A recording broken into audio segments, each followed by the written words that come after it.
instructed by Jeannie to commence, and I always listen to whatever Jeannie tells me to do, as we all should. My name is Ike Kong. I'm the Assistant Director and Chief Curator here at the museum, and I'm so happy that you could join us for part 2 of this incredible opportunity to listen to the print god, the specialist in his field, the one who wrote the definitive history of printmaking. And I think that this will be an equally riveting lecture. I just wanted to say a few words because I expended most of my hyperbolic flattery in the first go-round, and all of it was well-deserved. But I just wanted to comment a little bit on the title of Peter's lecture, but also of the series in general, which, as you'll note, I changed a little bit. Art Matters, and I changed it from Art Talks to Art Matters so that it could be distinguished as sort of a new iteration of the series, but also because of the various meanings of matters, the word.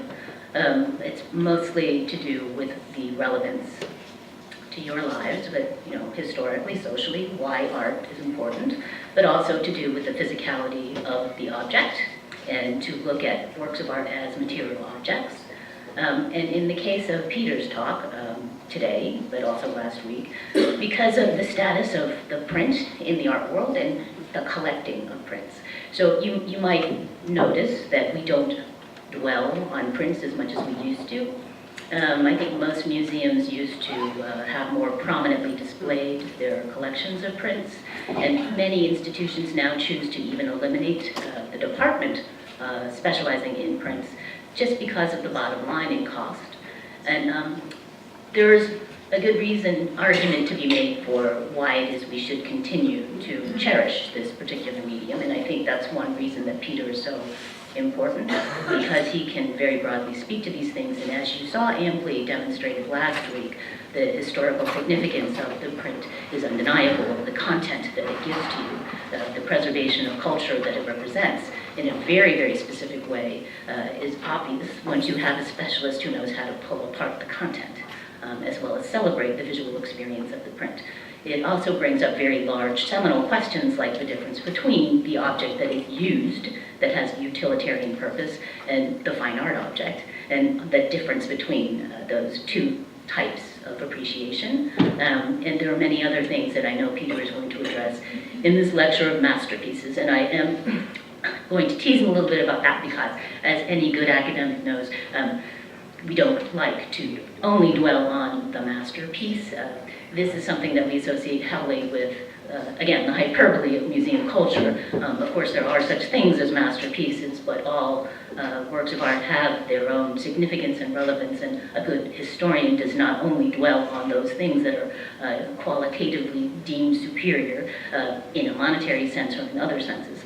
However, we will forgive him the use of this term because it really does allow us to dwell on some of the greatest works of art of our culture. So with that, let's listen to Peter talk about masterpieces.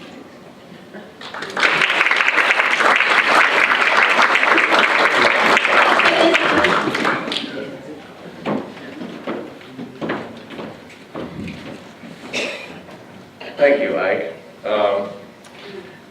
Well, I've lived that story of masterpieces when I taught for many years, 30 years as it turns out. I spent quite a lot of time explaining to my students that artistic genius was something that changed with time and place, and it was always different, and there was no sort of inherent quality that could be identified as sort of universal in that respect.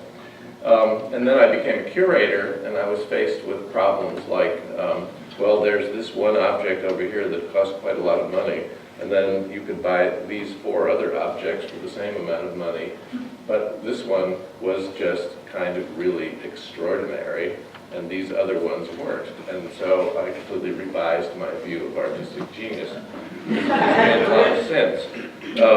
It was a sort of necessary thing under the circumstances, but in any event. So I want to talk about masterpieces now in the sense of works of art that were conceived self-consciously to make major statements. And that's a pretty good way to start. thinking about the notion of masterpiece in general.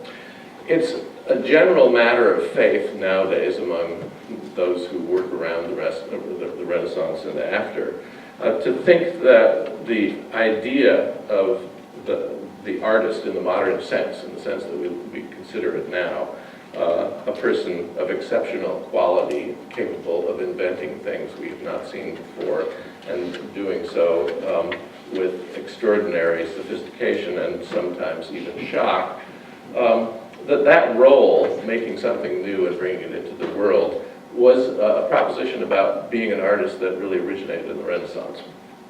And there's good reason for that. Giorgio Vasari, in the middle of the 16th century, very clearly laid out that proposition. In his view, the arts had been in a doldrum ever since antiquity, and then gradually kind of crawled their way out of the Middle Ages and through a series of steps and successions of masters, emerged out of a guild culture that was essentially a culture of artisans, and became what it was in his time, a culture in which there were geniuses operating, and he had his own candidate for that. His candidate was Michelangelo, who was effectively deified by Vasari. Now, there's a lot of truth to this. That is to say, there are a lot of other reasons or ways of looking at that proposition, that the modern notion of the artist is effectively an invention of the Renaissance. It's not to say that a medieval goldsmith did not have aesthetic values and that some were better than others and that some were geniuses. It's rather that a whole notion of a persona emerged in the Renaissance that placed the laurel of glory on artists of particular talent. It raised their social status. It allowed them to become members of what we would now call an intellectual community. And the history of art since the Renaissance in the West, it has been a history of that and what has rotated around it. And when Ike says that, well, you know, we're by profession concertedly not only interested in masterpieces, this of course is true, but the fact is that when we're looking at things that are not masterpieces, we're thinking, well, these are not masterpieces. So, I've started by putting on the screen a drawing. It's not coincidental that the invention of the modern notion of the artist is precisely paralleled in time with the emergence and sophistication of printmaking. This is not accidental, in part because printmaking served in a variety of ways as a kind of stalking horse for a great many dimensions of what we consider to be now avant-gardism.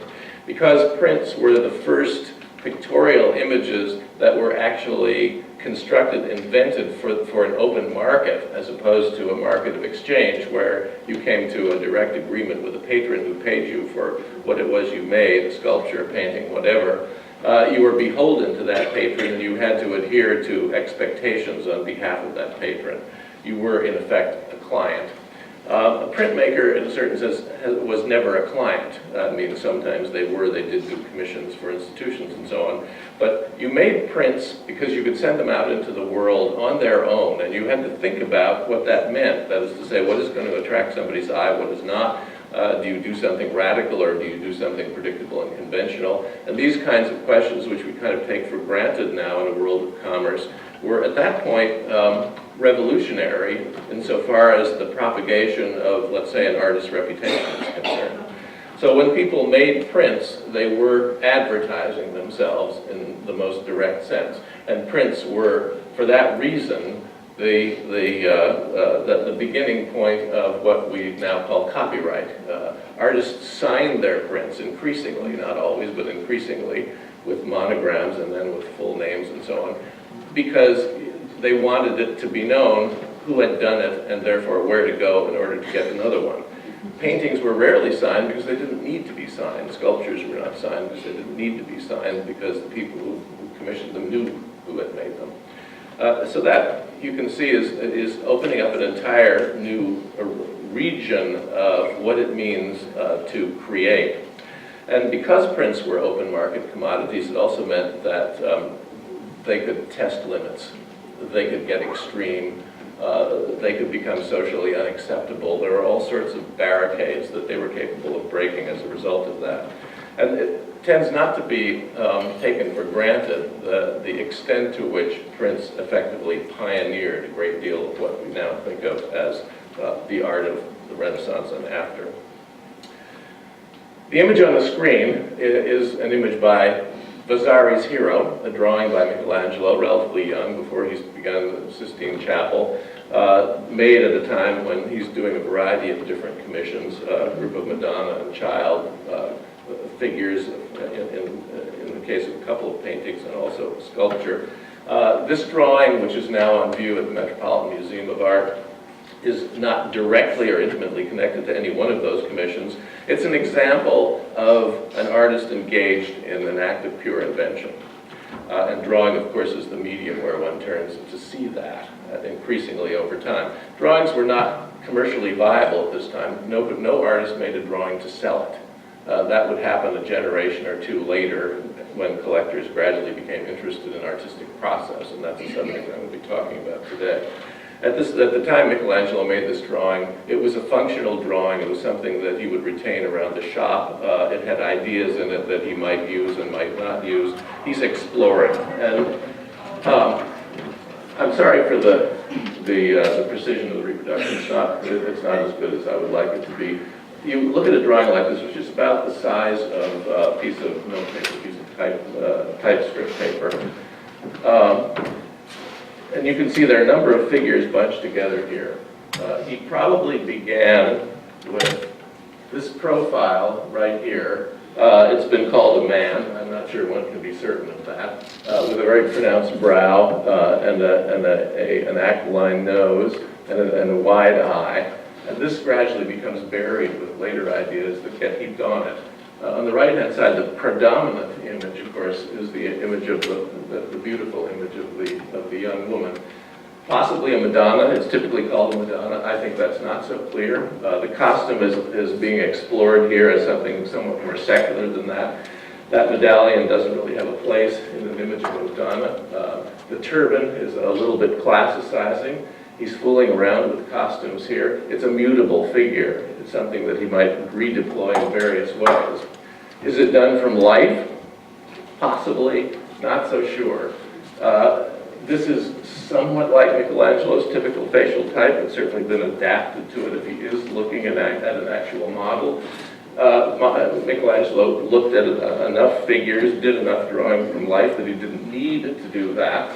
My guess is that this is effectively somewhere in between an idealized image that comes out of Michelangelo's vocabulary of what it means to make a beautiful figure, with a possible reference at some point to a mouth or a nose that he had before him or has had before him while he was making the drawing, and likewise here. There are two profiles. I think he's fooling around with the shapes of profiles. Neither one of them is likely to end up being the model for a particular painting.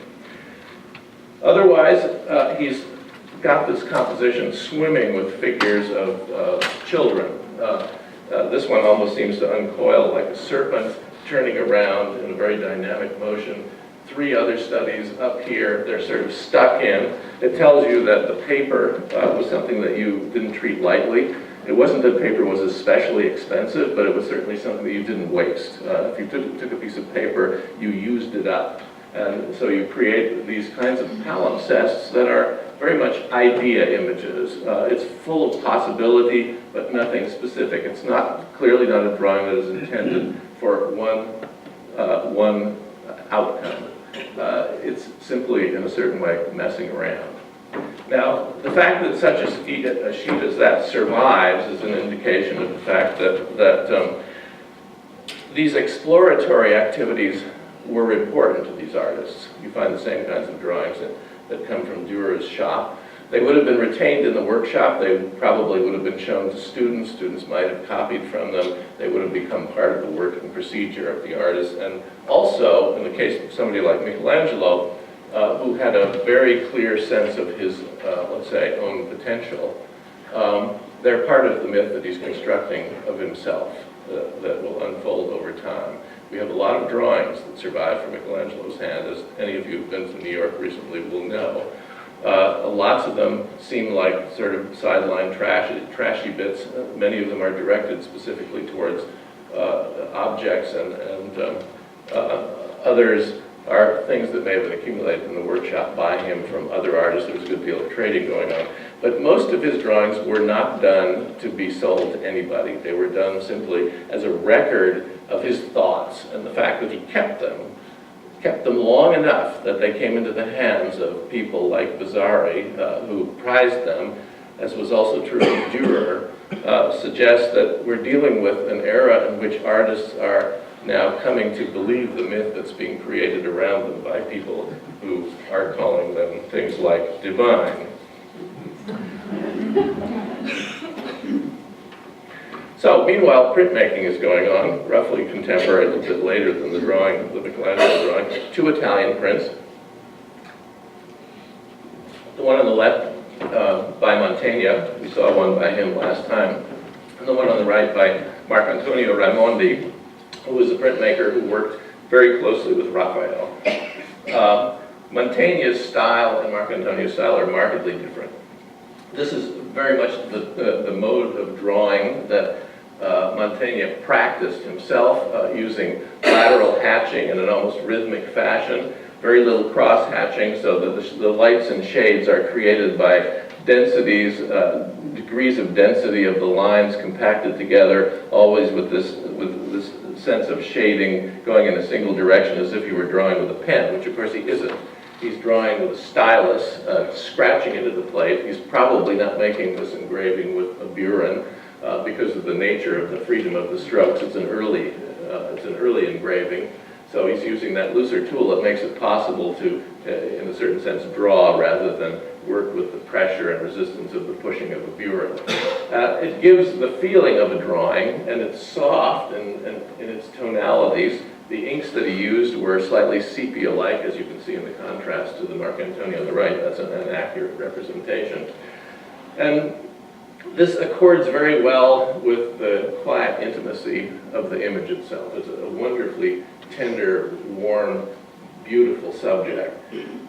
As opposed to the Marcantonio on the right, the Raphael, which seems much more, in a certain way, clinical, very much more descriptive, very much more concerned with contours and the roundness of the figure, the strength and monumentality of it isolated against that white halo behind. Marcantonio learned how to engrave by looking at Dewar prints. And you can see that, I think, in contrast here, where the hatching is just done rhythmically across at a single angle. Here you find that, and you can't see this really in the image, that the shading is all done according to arcs and contours that shape themselves around the forms of the drapery itself. It's almost as though it's described literally with the lines of the burin. And this certainly is made with a burin. It has a kind of cool objectivity about it that accords extremely well with Raphael's highly idealized style. So you see, the making of a print in its manner has a good deal to do with the nature of the content that lies behind it. This is something that Dewar developed systematically and came to understand very well. Dewar was making engravings from the 1490s on, and when he had pretty much controlled every possible means of incising a plate and understood as fully as one could the effects that they were going to create when he wiped and printed it, probably with a very powerful roller press because the fineness of the engraving would have required it. He made a print that is a kind of manifesto, a sort of declaration of his capacity. This is his famous Adam and Eve of 1504, a print that unfolded over at least 2 or 3 years of careful studies, details, constructions of figures, male figures and female figures, working towards a mathematical ideal, measuring his drawings, developing systems of proportion, recording them with tabulations, indications on the drawings, reversing them, drawing on the back. His figure of Adam is based on the Apollo Belvedere, then recently discovered a critically important Roman piece of sculpture. That's a conscious reference on Dewar's part. He knows that. He knows that's going to be recognized. That's where the contrapposto of the figure comes from. So it's a very loaded image in the sense of being constructed consciously to be a masterpiece, to be a presentation of ideal figures, ideal male figure, ideal female figure, silhouetted against a densely engraved, shaded background of the forest that is darkened and full of activity, in part in order to create a foil for the figures to stand forward. And Dewar chooses to sign it. He signs it boldly and pretentiously. The sign that you see, the tablet hanging from the branch on the left-hand side is somewhat like a signature tablet that he was already using, but it's inscribed in Latin, not Dewar's Latin. Somebody gave him some help there. Albert Dewar, Noricus faciebat, which means Albrecht Dewar of the North, distinguishing himself specifically from Italy, from Italians, making a statement about the importance of the northern school of artistry, and then faciebat, made by. So he declares himself as the author and also implicitly the engraver, and then he also applies his well-known monogram and the date, 1504. So this is sort of laying down a proposition. He incorporates into this print also a kind of drama in the relationship between the two figures. There's a conspiracy involved that lends a narrative to the story that he's presenting. We're covering the secondary proposition of presenting us with these figures as perfection. Eve is receiving the apple from the serpent, which is coiled around the tree, an apple tree, as you can see. Adam holds the branch of a mountain ash, which was a tree that was worshipped at the period as a representation of virtue, and is probably meant to be understood here as the tree of life, as opposed to the tree of death, the receipt of the sin from the serpent. Eve receives the apple. Adam reaches forward with his hand, presumably in order to take it from her. That is, he seems to be inclining to accept the temptation. At the same time, you could also read that gesture as interrogative. One could also see that as a questioning. Adam, of course, by tradition, is always let off the hook just a little bit. And we know about that, right? Importantly, Eve is to Adam's left, his sinister side, the lesser side. She receives the apple with her right hand, illicit, a ruse. And then we discover laterally that in her left hand, she holds a second apple concealed behind her, which implicitly is an apple of which she's already taken a bite. So in other words, Eve is in the knowledge, as it were, when she proffers this temptation to sin on Adam's half, and knows the consequence of it. It's a brilliantly done story, and as I say, very much designed as a kind of thought piece, something to be talked about in human ways, in conspiratorial ways, in technical ways, and also in purely aesthetic respects.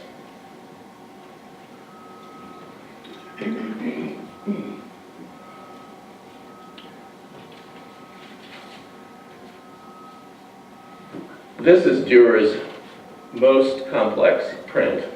I like to say that it's the most complex print ever made, but I have a stake in that race. It has more ink spilled on it than any other object in the history of the Western canon, especially if you judge it by square inch. The literature on this is gigantic. Dewar made it that way. I don't think there's any question about that. That is to say, this print was made to be talked about. And it's been being talked about for 500 years, and there's no sign that it's slowing up. It's one of three. We'll look at the other two in a minute. The print is a kind of a conundrum.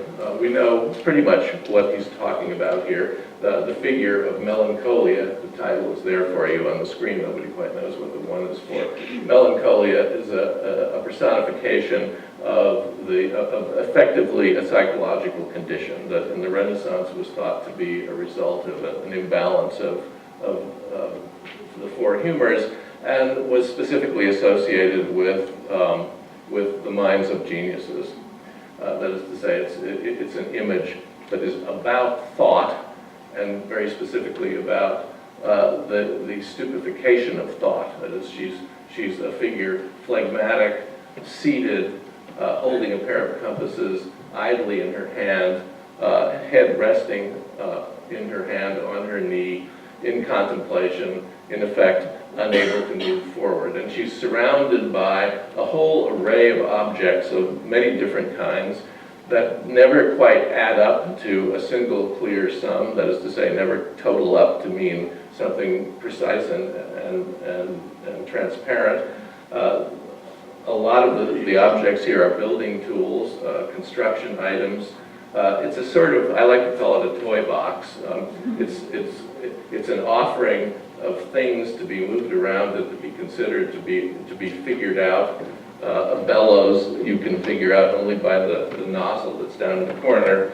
Nails, a rule, a carpenter's plane, a sphere, a polyhedron. These things have no coherent relationship to one another. They are a kind of representation of a world under construction without a place to go.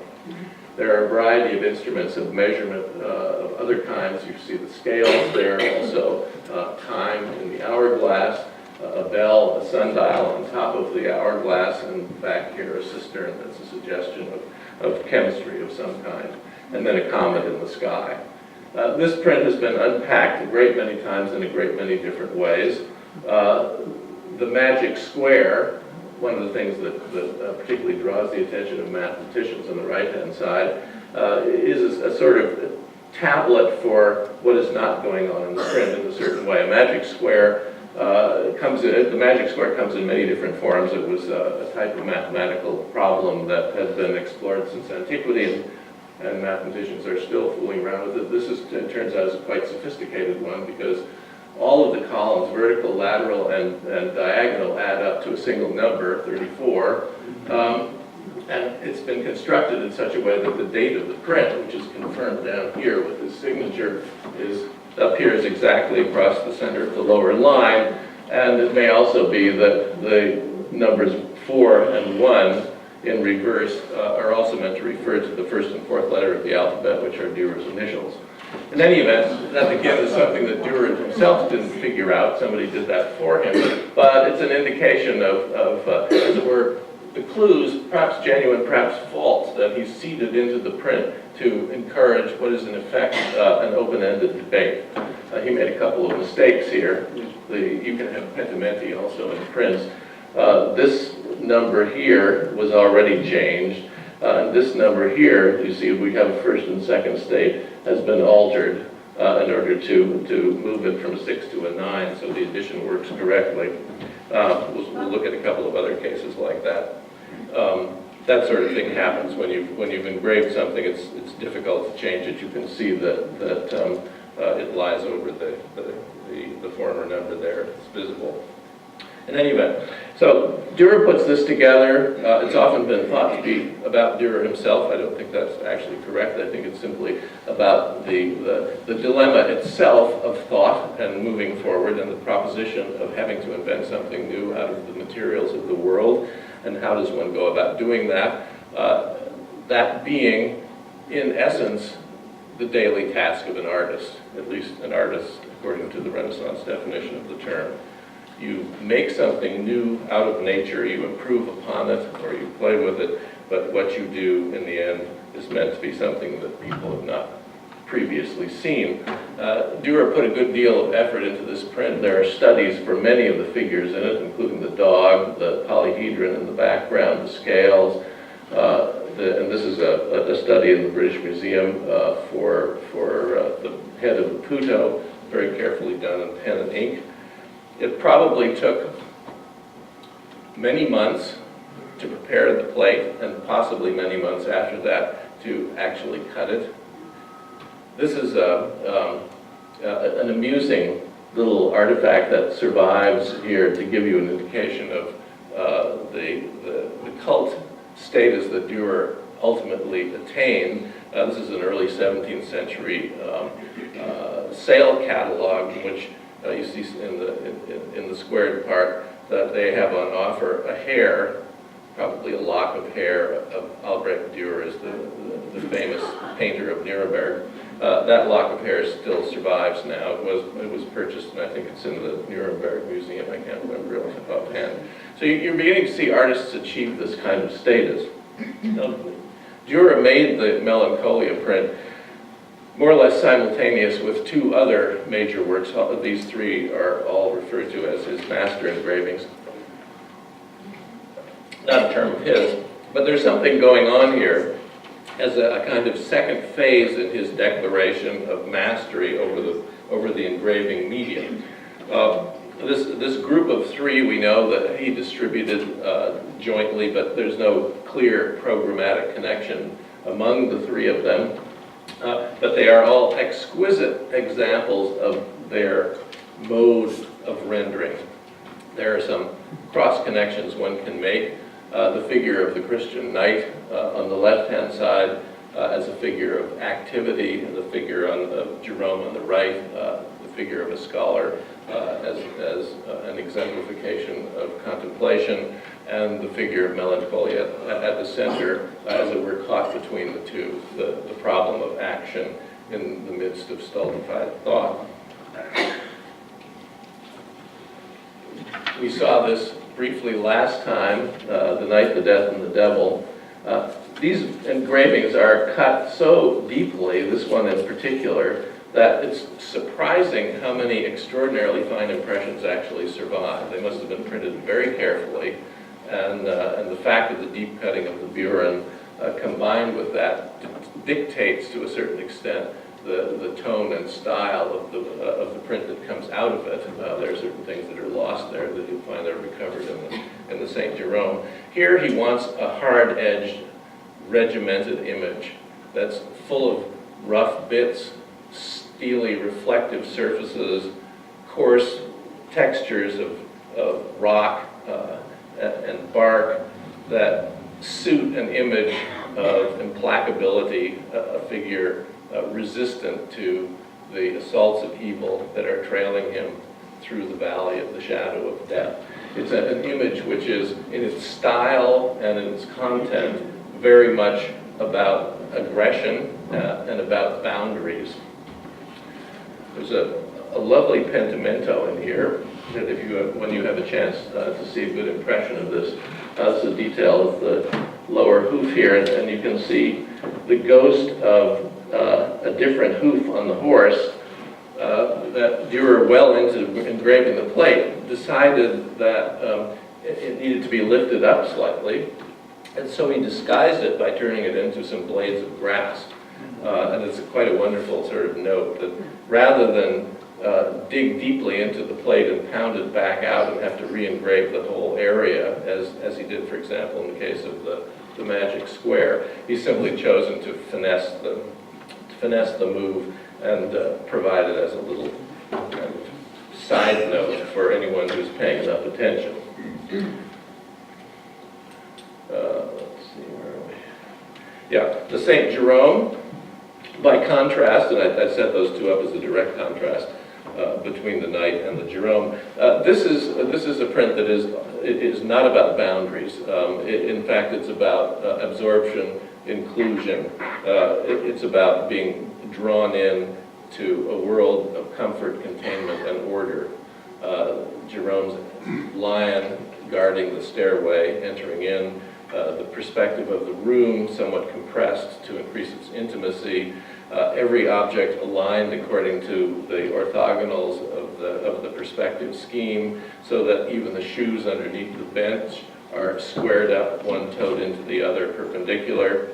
The skull aligned perfectly perpendicular on the shelf, and the magnificent treatment of the bottle glass windows. You really have, of course, have to see an impression of this to appreciate it, but the way he's done the projection of the shadows of these windows onto the wall here as it comes into the room is spectacularly fine. You have a sort of even tonality here in the engraving itself, somewhat softer than the night. That suits perfectly the feeling of warmth and containment that he's seeking to express in the image. So we have three works here, each of which, in a certain way, addresses a different kind of problem. We might say hard contact, containment, and let's say mental calmness, and then in the center, the conundrum of creativity when it is brought to a stop. We have a very different sense, looking back now to Raphael and Marcantonio, the person who executed designs for Raphael on his behalf as a way of extending his ideas and his designs. Raphael, as far as we know, never made a print. He farmed out that job and did, but in certain cases we know did design specifically for them. This being an excellent example of that. The Massacre of the Innocents, the story from the New Testament in which King Herod requires that all the newborn males in the town of Bethlehem be slaughtered because he has heard that a king has been born. In the New Testament, one of very few instances that one can simply classify outright as an atrocity. The question for us in a certain way is, why do you choose to illustrate it? But more than that, the question is, why do you choose to illustrate it quite this way? Now, like Dewar, this was a major print from Raphael's point of view, and before Marcantonio proceeded to construct the engraving, he had detailed guidelines and a whole series of studies that were made by Raphael in preparation for the composition. This is one of them. As I say, there are several. It's a beautiful drawing in red chalk over lead point, which is how you did a composition drawing, completely unlike the Michelangelo that we looked at first time, which is an entirely exploratory image. This is moving towards the final fixed construction of the composition of the entire print. And a prepared surface on the paper was laid down. The use of a lead point was made to draw the composition of the figures carefully over it in a very light, what we would now think of as a kind of graphite type line. And then on top of that, Raphael applied in his remarkable hand and the fluid tones of red chalk to capture the shading and the dynamism of the figures.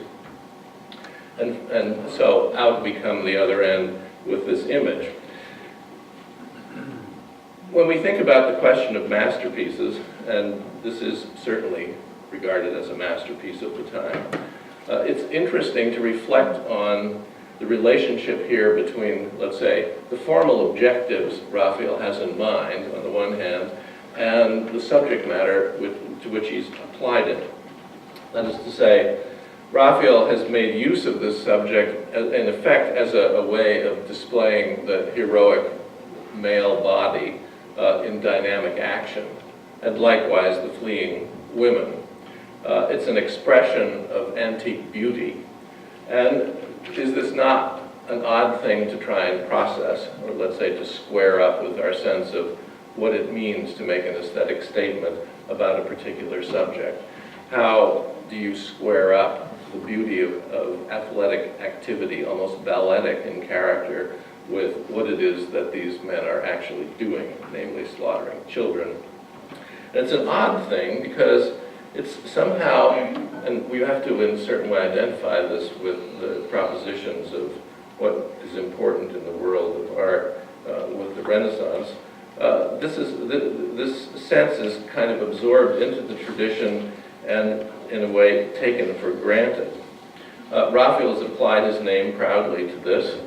His identification is on that pillar in the background where he is cited as the inventor of the composition. And just by example, and I could give you several, here's the entry on the print in the Rijksmuseum website in Amsterdam. This is its description. Consider it carefully. Quote, "The mother running desperately towards us, holding her child, is the focus of this finely balanced composition. Other women and children are arranged around her, trying to escape from the naked soldiers. The tiled floor and the bodies of the dead children create a spatial effect." Raphael prepared for this elegant, though gruesome ballet with numerous sketches and engaged the expert engraver Marcantonio to execute the design. There's an odd kind of detachment there that seems, in a certain way, to grant this strange discrepancy between beauty and horror, and difficult to know what to do with. I don't have an answer for you about this, other than to say, prints did allow for extraordinary things to happen that likely never would have happened had this been commissioned as a fresco. We're working in a kind of world of shadows here, in which various sorts of values are being tested against one another in ways that can, in a case like this, be downright uncomfortable. One last touch on engraving before we abandon it, and that is the unfolding of the mastery of engraving in the wake of people like Dewar and Marcantonio to a point of real virtuosity, a kind of virtuosity that is almost explosive and extreme in the way in which it is played out. This is one of the great prints by Goltzius, Henrik Goltzius, a Dutch engraver from Haarlem, working in the latter part of the 16th century. It's an image of the Farnese Hercules, one of the most famous antiquities to be seen in Rome, where Goltzius went and made drawings in red chalk from it. And then he went back to Haarlem and made a print out of it in this magnificent rear view. It's been, as you can imagine, used quite often for various and sundry jokes. Goltzius was a true master of the medium in the manner of Dewar. And at a certain point, around 1600, it was just too much for him, possibly too tiring. You have to realize how demanding this medium is to actually execute. He gave the whole operation of his engraving practice over to his son-in-law, and then began painting in his last years. The image on the upper right here of the hand is a drawing penned by Goltzius of his own hand, which, as a result of an accident, of his hand being burned, his fingers were fused when he was a child, and apparently he used this as his burin hand. He used it to hold the burin as he pressed it forward, and it gave him a particularly powerful muscular use of the application of the burin, or so it's attributed, and one can see this actually in the print, that possibly increased his precision. Here's a detail of the image, and you can see he's really taking a natural characteristic of modeling with an engraved line, namely the cross-hatching, and playing it a bit into entirely artificial kinds of effects, a kind of moire feeling of the contours as they wrap around the buttocks of the figure. The musculature takes on a life of its own. It's detached itself from the model and become a matter of fascination for Goltzius himself. All sorts of anatomical irregularities pop up there because he's simply just loving playing across the surface of the image. But this is a stage of engraving where the artist is simply exercising an effect that seems to come naturally to the medium without real interest in capturing tonality and surface in anything like the way that we saw in Dewar's Adam and Eve. It is virtuosity for its own sake, and what we commonly refer to as nowadays the dollar bill style of engraving. You can recognize what's meant by that if you have a look at a dollar bill. These kinds of moire effects are particularly interesting. This, in a certain way, is the terminus point of engraving as a fine art form. Artists give it up at this stage, partly because of the demands that are required. At this point, specialists are coming into play. This begins already with Marcantonio. By the end of the 16th century, publishers are hiring artists to make drawings and then turning the drawings over to professional engravers who actually execute the works. So it's becoming essentially a kind of assembly line task, and one of the results of that is that magnificently fine engravings are being produced, but in a way that is gradually detaching itself from the invention of the artist. And what's beginning to happen is that the laurel is shifting away from engraving to the medium of etching. Likewise, the same thing happens in woodcuts. Woodcuts begin to outstrip the demands being made by artists on what can be accomplished, and engraving is doing likewise. Dewar makes some extraordinary steps, as he does with engraving in woodcut. Dewar pretty much establishes the capacities of all three media, woodcut, engraving, and etching, for the foreseeable future. His Apocalypse, many people think, was done by his own hand, that is to say, not just designed, but also cut, the blocks cut by him. I doubt that's the case, because he's already living in a world where books are being illustrated with woodcuts, and there are many professional block cutters who have had now long experience and are more capable than somebody who is really trained as an engraver coming over and invading the complexities of plank wood with all of the intricacies of grain that need to be negotiated and so on. It's possible Dewar engraved his Apocalypse blocks in part because they're somewhat crudely cut in certain ways. There's a minimum of, let's say, density of detail, for example, in these blocks, and their legendary expressionistic power comes in part from the fact that Dewar is exploiting the rough contrast that you can get out of a woodcut. But he changes his mode as he moves on. You see on the right-hand side here, 5-6 years later, a woodcut from the Life of the Virgin, where it's become much more pictorial, the landscape has opened up, the atmospheric effects have been reduced in favor of pictorialization, and at that point, he absolutely is employing a professional engraver and simply making a design on the block and handing the difficulties of executing it over to somebody who is trained to do that. And here's a detail of two examples of this. You can see the Apocalypse woodcut here is dense and aggressive and powerful in the way in which the cutting is done. On the right-hand side, much more intricate, almost niggling in character, full of little details and curlicues and tiny little interstices that had to be cut out, every single one of them with the sharp point of a knife. And how much time do you have in your week? You know, this is how it comes down. And there's a resistance to thinking that an artist of true ability like Dewar would ever render over the importance of his line to someone who had not made the line themselves, which is simply a false conclusion to make. In fact, you go where you need to go in order to get the expertise that you require. These are two of the finest, most detailed and complexly cut woodcuts to be found anywhere in the Renaissance period.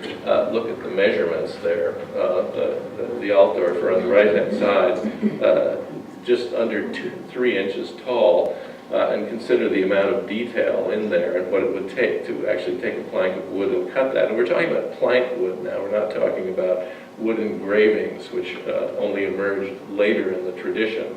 This is somebody wrestling with a piece of pear wood with all of the difficulties and organic resistances that it has, and being able to bring out that precise and densely threaded quality of line and print it without causing it to clog up with ink.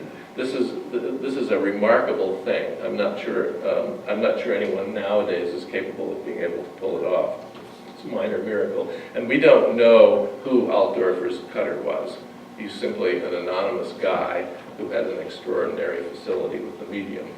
The last wonderful flourish of the artistic woodcut for quite a long period, really until the 19th century, was the spectacular collaboration between Peter Paul Rubens and a woodblock cutter named Christoffel Jaeger. And the two of them together made a series of magnificent woodcuts that kind of seethed the medium into the Baroque and at the same time put the final period on the tradition. This is one of the most beautiful examples of Christoffel Jaeger's work. Rubens took this very seriously. Rubens, of course, was a painter. He made vast numbers of oil sketches and a great many paintings, and of course also a great many drawings. And he made the drawing for this, probably directly on the wood block itself, and then turned it over to Jaeger. And then he pestered him throughout the entire process of cutting, and he changed his mind, and he took things out, and he even insisted on putting things in that weren't there in the first place, which required Jaeger to cut holes in his block and plug them, and then recut the whole thing. And it's kind of a remarkable story. Rubens also did this as a painter, but it's a good deal easier to paint over something than it is to, actually add something to a wood block that's already been cut. But meanwhile, he found an expression for the magnificent dynamism of his own draftsmanship. And this is really what woodcut can and began to do already in the hands of Dewar and others around 1500. And now we see, a notion of what we might in the modern day call graphic design having really reached a spectacular moment. And after that, artists simply lose interest in it because it doesn't have the flexibility of tone and so on that is being appreciated. It's an almost abstract medium, and this is its last great hurrah. Etching takes a quick detour. Dewar picks it up in 1515, makes a kind of scrabbled attempt on the left-hand side to just see how it works. We're talking about etching in iron here. And then on the right-hand side, inside 1 year, makes a spectacular masterpiece in the medium, again etching in iron. This is an angel surrounded by a highly charged atmosphere, holding up the Veronica cloth, seen from below in a shaded face, a really radical image, nothing like this to be found anywhere in the iconography of the Veronica cloth. By contrast here, you can see Dewar treating the same subject, two angels now holding the Veronica cloth, done in an engraving, and on the right-hand side, what happens when he takes on etching. Dewar obviously immediately recognized that etching existed somewhere in between woodcut and engraving, and that it had the possibility for the sort of energy that woodcut can deliver, with, in this case, an even more powerful sense of chiaroscuro, of dark, in contrast with light. The image of the angel with the sudarium on the right here, it's almost a kind of strobe light effect that he creates that gives you a sense of edgy charge to it that's, I think, truly spectacular. And this is, again, a medium which is executed entirely by Dewar's hand, unlike woodcut. He's treating it like engraving, but he gives it up. He did 5 prints, did one slightly later than this, a small group of prints, 5 or 6. I think he found that the limitations of iron meant that the density of line was too uncontrollable. It was great for expressionistic effects, but it was simply not subject to the kind of discipline that he required for his work. And then the problem was solved around 1521 in the north, the earliest dated example. It certainly was figured out before that. This is a print by Lucas van Leyden. How to etch copper. It was purely a matter of finding an acid that would work in copper. This is the first example that we know about. It's not a particularly good slide, but it does have this soft tonality to it. The entire image is etched except for the face and the neck. So the parts that were critical, the Emperor Maximilian, were done in the more precise and controlled medium of engraving. The rest of it was etching. And that's how we know that it was done on copper, because you can't engrave in iron. It's too resistant. And after this point, the medium of etching opens up entirely, because its flexibility is increased. It now becomes an extension of an artist's capacity to draw and to multiply the effects of freehand drawing, which is possible with etching, which is the nature of etching itself. And down that road comes Rembrandt. So, before looking at Rembrandt for a couple of minutes, I wanted to just show you one example of a subject we're about to see in Rembrandt's hands by, in this case, Albrecht Dewar, the story of Christ in the Garden of Gethsemane, a critical moment in the middle of the Passion of the New Testament, in which Christ sees what is coming to him and retreats into the Garden of Olives to pray and asks 3 of the apostles to watch over him. And the apostles fall asleep. They fail him, in other words. You can see that directly in the foreground. And then in his prayer, an angel appears to Christ, in this case holding a cross, foretelling what is about to happen to Christ, sometimes holding a chalice, oftentimes a chalice with the cross mounted in it. And it's a moment of deep human complexity, because this is the point where Christ seeks to be relieved of the destiny which has been required of him, and he asks to have this cup taken from him. So it's a moment of faltering in which he is likewise failed by his disciples. So it's extremely charged, and Dewar treats that as an intensely dynamic episode with this explosion of light around the figure of the angel, and Christ flinging his hands up in the air in a histrionic gesture. And then we see it in Rembrandt's hands.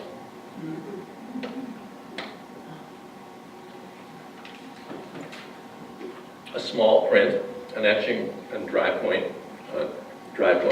simply scratching into the plate, which throws up what's known as burr, kind of all the fur around the edge of the line, if it's not cleaned away, which catches the ink and creates these wonderfully rich, foggy patterns that you see in the dark velvet tones around the landscape in the foreground and in the background, that create a wonderfully rich feeling of atmosphere. Rembrandt gets rid of the little mountaintop, which was statutory in images of the garden. He gets rid of the chalice and he gets rid of the cross. The angel now comes down from above and kneels, puts his arms around Christ, lifts him up. Christ's praying gesture seems faltering. His head is slightly turned. The angel's head is cocked. And the intimacy between the two, the one sustaining the other in an act of friendship rather than divine epiphany, is a completely overwhelming and intensely personal reading of the moment. That is, it's an image of the moment that is deeply psychological and deeply human, and not in that sense, in a certain way, what we might call theological. And this is the quality that we think of as being the particular genius of Rembrandt, that he sees things in these kinds of terms, and also is quite prepared to overturn tradition and cause people to think differently about them.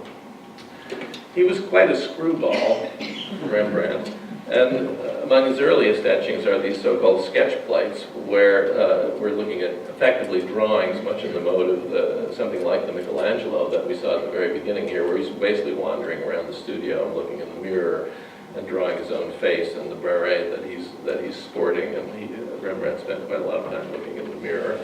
And then sort of flipping the plate around. These are tiny little plates, like 3 inches or so square, and flip it around and draw an image of a beggar or a head of an old woman, somebody, possibly a mother, somebody around the shop.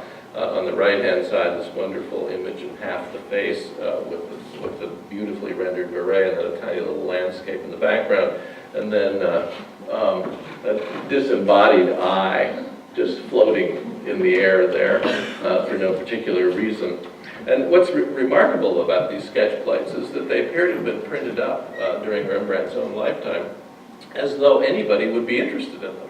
You know, that whatever random thought that happened to come out of his stylus was worthy of keeping and spreading out. Well, lo and behold, of course, he knew what he was doing, and indeed, we're still buying them for print collections. But why that would have interested somebody in Rembrandt's own time is, I think, a symptom of an emerging interest in every bit of something that an artist casts out of his studio. We're now at a time when drawings are being collected along with prints.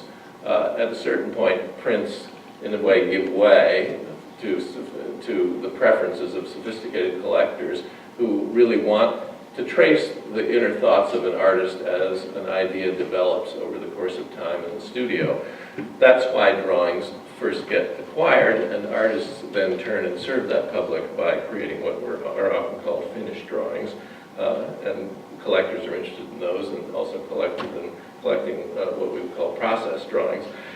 Rembrandt figured out a way of appealing to that interest in process through the development of his prints in the context of what we refer to as states.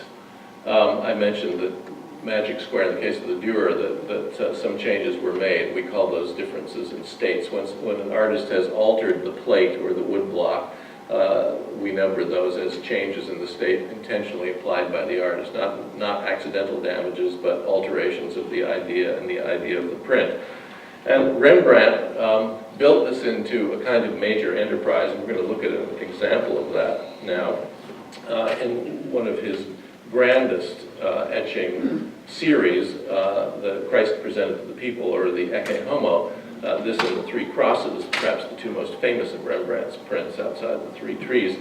He begins with this print in this form. This is the first known state out of 8 different versions that we have over time. It's a print done not in true etching, but entirely in dry point. So this is done with a scribing instrument actually scratching into the plate, and it has a kind of roughness to it throughout that reflects that. He lays the thing out quite dramatically and somewhat unprecedentedly on a huge architectural proscenium, setting the central subject of Christ being presented to the people by Pilate in the middle ground, fronted by this facade of what we presume to be a justice hall, and then before that places an elaborately drawn little crowd, a kind of mob set across the foreground, as it were a surrogate for us as we hold the sheet of paper in our hands. The people slightly separated from us, but we now are grouped among them, standing beneath the podium and looking up and being addressed by the events that are taking place. It's one of the most beautiful passages of drawing anywhere to be found in Rembrandt's prints. He's built this thing up figure by figure, creating little confusions in precisely the way that crowds themselves do. If you work your way through this grouping of figures, you'll find that there are legs that can't quite be attached to figures that you can make out. It's in a way a real crowd, the invention of a real crowd, and a variety of different types, women, men, a range of costumes and hats, standing there, slightly agitated, slightly in movement, but also in a certain way kind of bluntly confronted with the wall, a group of people, as it were, following their destiny, willed or not willed. One of the things that's surprising about this to my eye, is the fact that Rembrandt has made a point of including children in the crowd, among the people. One obvious case here, a little child being held up on a railing in the front so the child can be seen better and the child can see better. Here you can't quite see on the edge of this. There's a young boy who's got his fingers just over the edge of the podium, is pulling himself up. Another young child through here. And it leads us to wonder, somewhat similar to the Marcantonio case, what we're meant to make of this. What we're being shown here, of course, is the people, not the Jews, not the Philistines, but everybody, the people collectively, the people who bought the print, the people of Amsterdam as much as anyone else, standing in judgment before Christ. And among the phrases pronounced in the gospel account is that in calling for Christ's crucifixion, this is their right. They are offered the right to make the judgment as to whether or not Christ will be crucified or a prisoner, a thief will be put in his stead. The people call for the crucifixion of Christ. So that is the action that's happening. And as the Gospels put it, they invoke the self-curse, his blood be upon us and upon our children. So this is the key gospel passage. And the presence of children reminds us of the strangeness of images like this that are almost too horrible to look at, and the oddity of different cultures and their ways of understanding what violence means. And Rembrandt did that almost incidentally. That is to say, he doesn't make a big issue of it. It's simply there to be discovered. But the fact is, there's no question that it's there. Here's a detail of the figure of Pilate on the podium. To the left is the young boy here, not usually shown as a young boy, usually as a servant, well-dressed, holding a laver and a pitcher, which is the preparation for Pilate, who, as I think most of you know, symbolically washes his hands of the judgment that the people have made. I think it's conceivable that Rembrandt modeled the young boy on his son Titus. This is a painting of Titus a couple of years later. It's completely unprovable, just pure speculation, and not sure what to make of it, other than that Rembrandt did like to employ his own family members as models.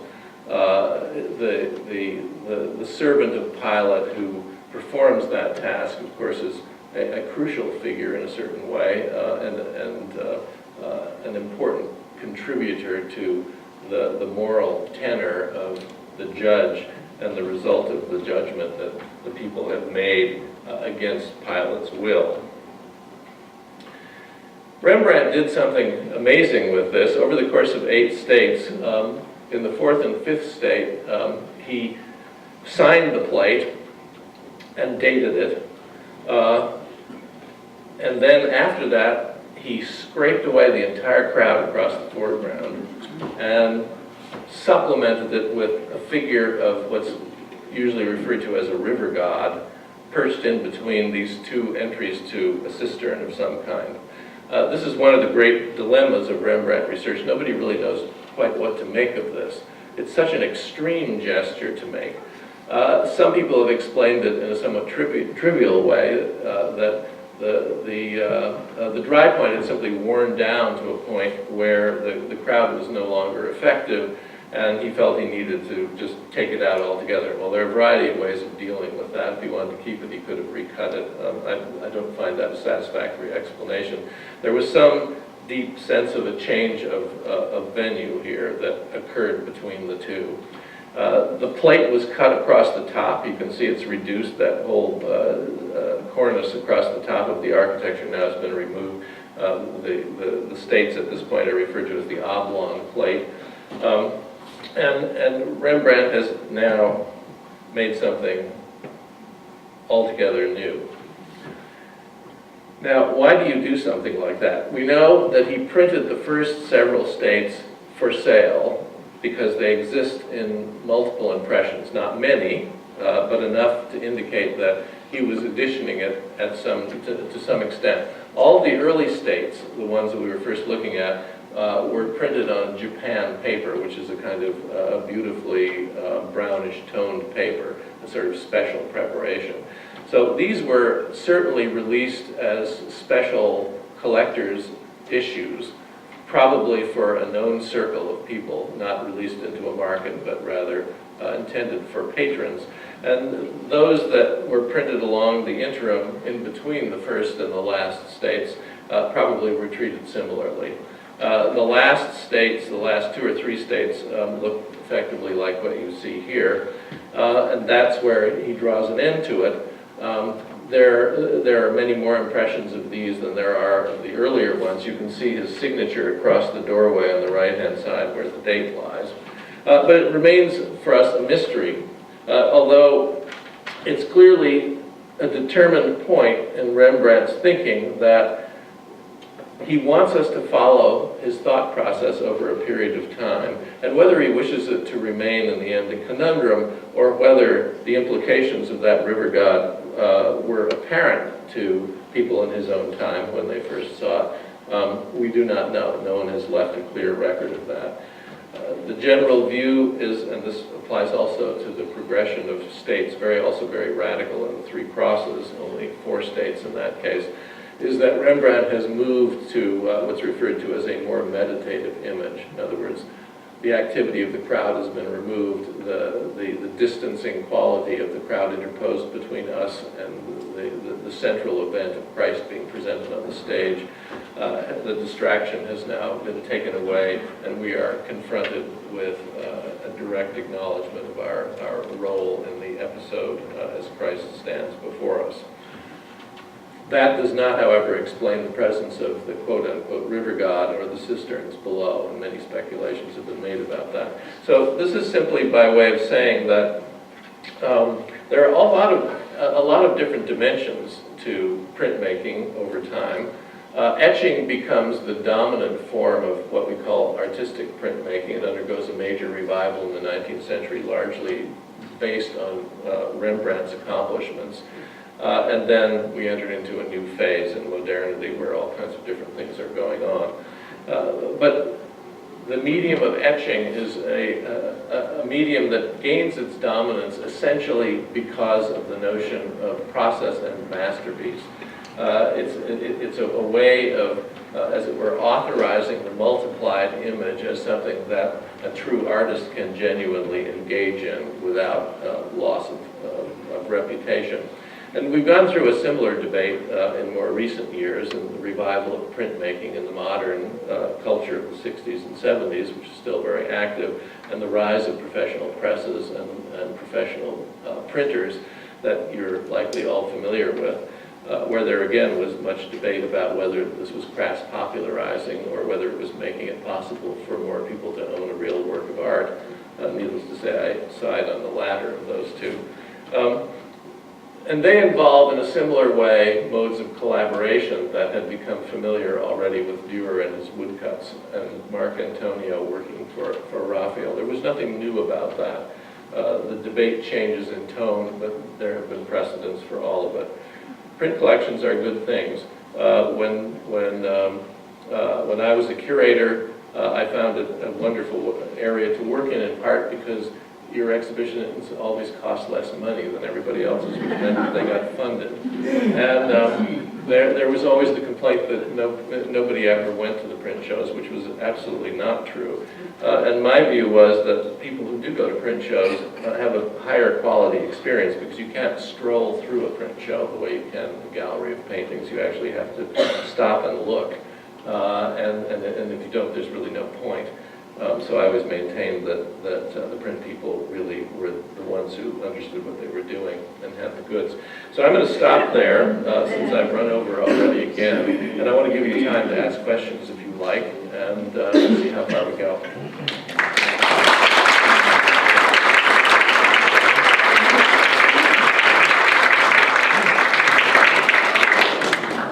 Anybody have? Anything you like.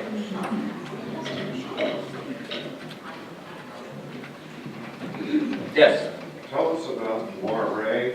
Oh. If I understood that right. Yeah, it's a sort of, it's a pattern effect that, what since I can't really illustrate it, what I can say is Google it.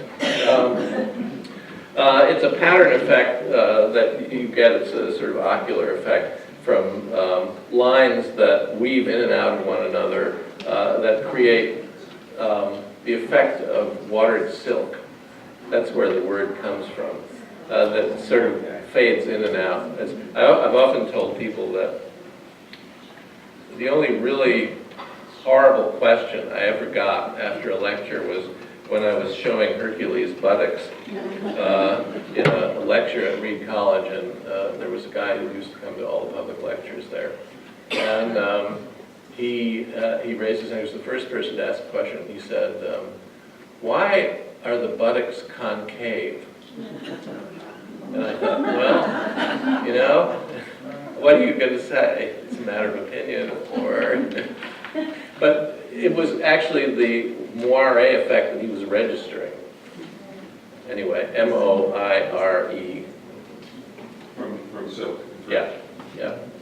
That's kind of the way in which a pattern shimmers and weaves in and out. It doesn't quite sit right. Yes? Could you go back to the angel with the Veronica? Yes. And tell me what's going on in that picture? I could not. Oh, yeah, I know. I could not see the angel or the tapestry or anything.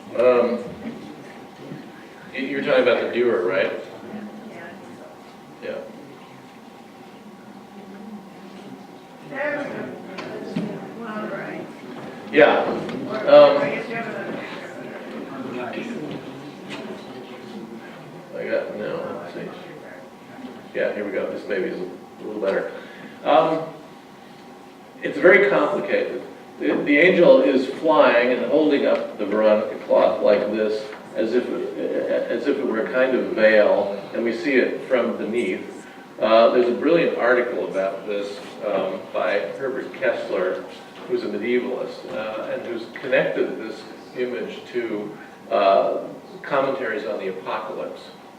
And this is part of how he gets to that iconography. You have a group of angels down here holding the instruments of the Passion, which is a known category. It's called the Arma Christi, which the various instruments of the Passion are arrayed oftentimes around Christ bearing the wounds. So you have the cross here and chalice, I think, and some others. So it's meant to evoke the Passion, of course, which is consistent with the Veronica cloth itself, the story of the Veronica cloth. But the idea of an angel wielding the cloth in the sky like this, and especially having the face of Christ cast entirely in shadow like this and shown upside down is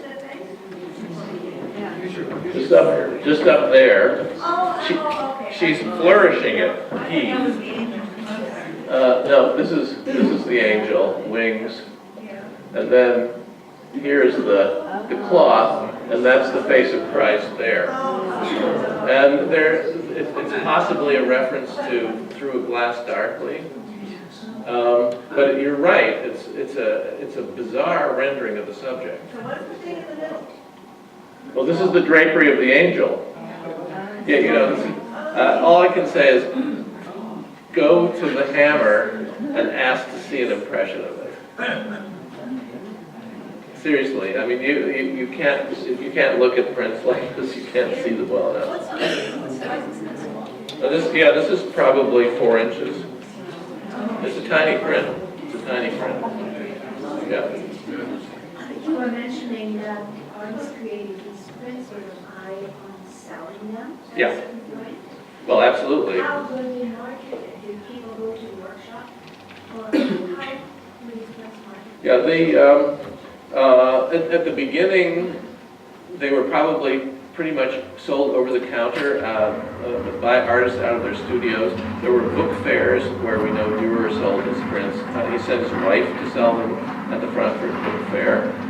He hired a vendor to take some of his prints to Italy and sell them. And these were kind of improvised means of doing it. There was no market as such in the early part of the 16th century. But prints were made for selling. I mean, you didn't make them in order to have them around the studio. By the time you get out of the, let's say, the cottage industry of monasteries making woodcuts for the local population, to somebody like Dewar or Marcantonio, who are really publishing works of art, they're having to develop means of distribution. We don't know much at all about that initially. Probably booksellers included prints in shipments, and they moved that way. We know that the prints by Lucas van Leyden and Dewar were known almost immediately in Italy, and that Marcantonio's prints were known very quickly in Northern Europe. So they were moving around, and it was a crucial way in which the Italian Renaissance reached the North and vice versa. So we do know it was happening. By the time you get to Dewar's time, these were for other purposes, something like this is going on. This is a print shop in Paris, and the inscription tells you that it's a shop that's selling engravings and etchings, and you see somebody practicing one of each on either side of the shop, and then things displayed on the back wall, and then there would have been racks of prints for people to sort through. This is a stagey kind of self-advertisement print for a printmaker, and so, you know, the fact that you have monks and a dandy back there looking for something to buy is staged for effect, but, you know, something like this was certainly going on in Paris at that point. How Rembrandt did it, we really have no idea.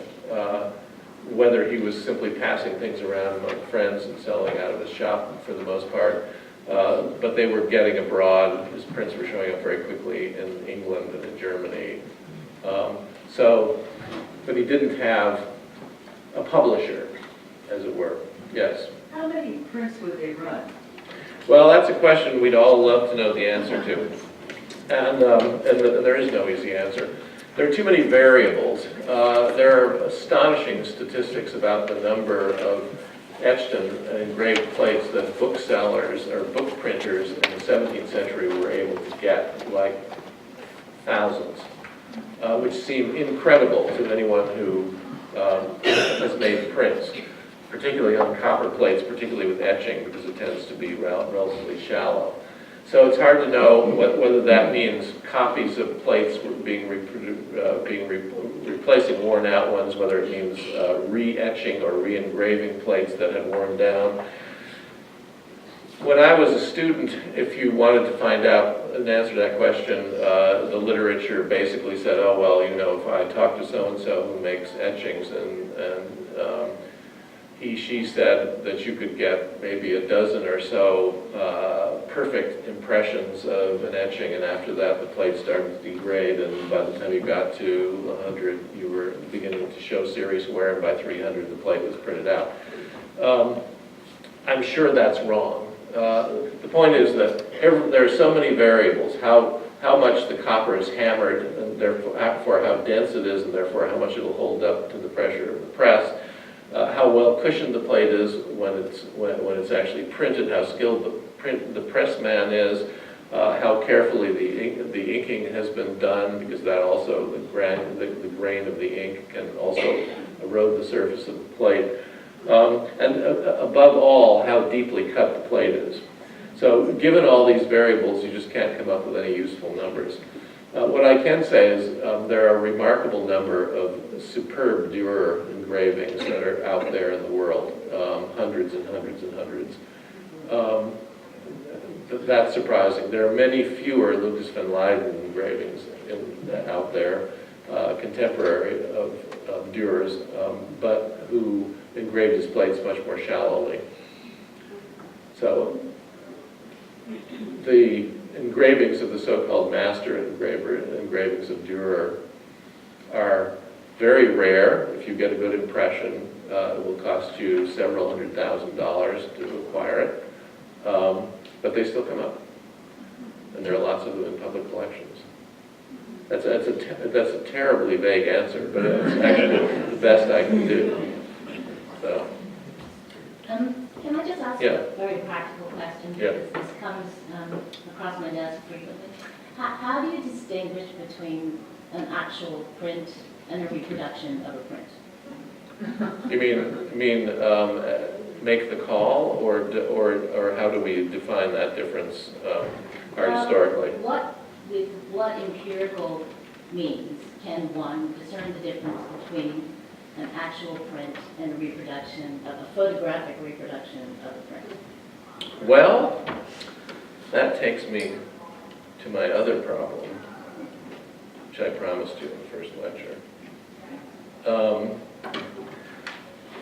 Okay, well, first of all, if it's an intaglio print, it should have a plate mark. But there are photo reproduced prints that have been selling in bookshops and museums forever that were actually printed with plates. Museums, being honest sorts, as you know, dealt with that problem by embossing the paper across the print with an unremovable stamp that says that this came from the Rijksmuseum and not, from Rembrandt's shop. Beyond that, it can get extremely tricky. Paper is one thing, of course, but people can get old paper and make a print on it. There were sophisticated ways of reproducing intaglio prints already in the 19th century. There's a whole series of volumes of reproductions of Renaissance engravings by major masters that were made in the late 19th century by photo etching. That is to say, they took a photograph of a Dewar engraving and they projected it onto a photosensitive plate so that where the lines went down, the photosensitive gel on the plate was susceptible to acid, and then they etched it the way you would normally do an etching, and you got an astonishingly good reproduction of an engraving. This is one of Lucas van Leyden's great images, fairly large, sort of like this, ecce homo. And several years ago, an impression of this came to the National Gallery that was on offer. And I spent a lot of time traveling around when I was doing other things, checking impressions of this in different collections, and there were a number of them.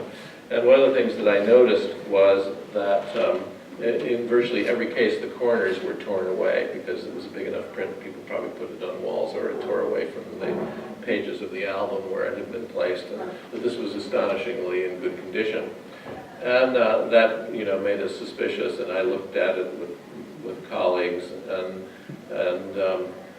we could see that there was some touching up that went on, and this was very common. In the 19th century, restorers commonly, with the tip of the brush and carbon inks, went in and sort of darkened areas in relatively weak impressions in order to give them greater richness. Virtually all Mantegna prints have had some kind of work like that done in them. And it's not at all easy to see. Now you can begin to pick it up if you've had enough experience and you have a microscope, but they did a brilliant job at this. There's one German restorer who is thought to be behind all of these. I think there are too many cases. It has to have been done, but a number of people must have known how to do it. Anyway, so we had this print, and it looked so good that it looked too good. And then finally, my senior colleague took it to the Met, where they had an impression, and went over it inch by inch, and discovered that a section of the print, roughly this size, was completely married in from another impression, and married in so well that the chain and laid lines of the handmade paper were lined up. And once you knew it was there, then you could see that what the restorer had done was to cut out one of those etched reproductions of an engraving and fit it in beautifully together with the fibers of the original sheet. Because when you look at it even under a magnifying glass, but especially under a microscope, the etched line has a kind of rough edge to it that an engraved line never does. Once you saw it, it was very apparent, but I looked at it for weeks before, that became apparent. So the answer is, it depends. There's another case of the Black Madonna by the Master ES. The National Gallery has both these. One of them is a forgery and the other one is genuine. The forgery was bought by Lessing Rosenwald, who founded the Printmaking at the National Gallery many years before it came to us. Nobody had quite analyzed how this print was done. It's unique. A black print in white ink like this was unique at the time. The Master ES made this print sometime in the 1460s. And it was either printed from the surface of the plate so that the engraved areas were left blank so the paper showed through, or it was printed in white ink on a toned paper. There were, I think at that time that he bought it, maybe 2 or 3 known impressions elsewhere. They were all in Europe. He never compared the one that he bought to them. And so it was cataloged into the National Gallery collection in an exhibition of Master ES in the 1960s, when it was described as printed from the from the surface of the plate with no ink in the grooves, and then touched up in certain places with a brush and white lead to give an effect of inks. And then, about 15 years ago, a dealer had an impression of this and started going around and really looking closely at the other impressions. And what he discovered was that the way it was originally printed was in white ink, just as though exactly as you would make an engraving. It was printed in white ink on sheets of paper that were toned in black. And that clearly was not what happened. Whatever happened to the National Gallery impression was not that. So he arrived on our doorstep with a pretty solid case that we had a forgery. And then we went into the lab, and it was discovered by our paper conservator that the impression we had was what's known as a colotype, which is a 19th century color printing method, photocolor printing method that was very well understood at the time. And they had simply taken a photograph of one of the other impressions and made a colotype out of it and printed it, and then applied a bit of ink in the areas around the white lines in order to make it appear as though it had actually been printed. Everybody missed it, for a generation, everybody missed it. And so we now have 2. One of them is good. Anyway. And so sophistication is very high. And because they're replicated images, they're replicatable. On the other hand, to actually copy line by line a really dense print is not an easy thing to do. Once you get down to looking at it detail by detail, it's likely to come apart. But the other thing about it is because it's a print, it means there are others. And the critical thing is you have to take it and put it next to another one and then look at it, because you can be easily deceived. Anyway. Anybody else have any? Well, with that, Thank you so much.